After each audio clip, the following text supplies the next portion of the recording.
ప్రభునందు ప్రియమైన సహోదరి సహోదరులకు మన ప్రభువును రక్షకుడైన యేసుక్రీస్తు వారి పేరట మీ అందరికీ శుభాభివందనాలు తెలియజేసుకుంటున్నానండి. ప్రియులారా, ఈరోజు మరి ఒక చిన్న సందేహంతో మీ ముందుకు వచ్చి ఉన్నాను.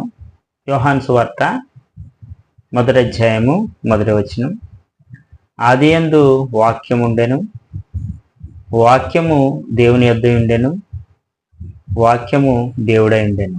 ప్రియ సహోదరి సహోదరులారా, ఆదియందు వాక్యమైన యేసుక్రీస్తు ఉండెను, వాక్యమైన యేసుక్రీస్తు తండ్రి యొద్ద ఉండెను, ఆ యేసుక్రీస్తే దేవుడై ఉండెను అన్న మాట ప్రకారం ప్రియమైన దేవుని వారలారా, వాక్యమైన యేసుక్రీస్తు దేవుని యొద్ద ఉండెను అన్న మాట ఇక్కడ మనకు కనిపిస్తుంది.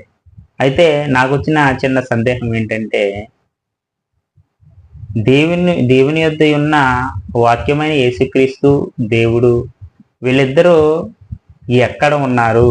పరలోకాన్ని కలిగించకముందే యేసుక్రీస్తు ఉన్నారని మనందరికీ తెలుసు. కానీ ప్రియులారా, మరి వాక్యమైన యేసుక్రీస్తు దేవుని యొద్ద ఉండెను అన్న మాట మనకి ఇక్కడ కనిపిస్తుంది. అయితే దేవుడు యేసుక్రీస్తు వారు ఎక్కడ ఉన్నారు అన్న విషయం చిన్న సందేహంగా నాకు ఏర్పడింది. కాబట్టి తెలిసిన వారు ఎవరైనా ఈ యొక్క విషయాన్ని వివరించగలరు ప్రేమతో.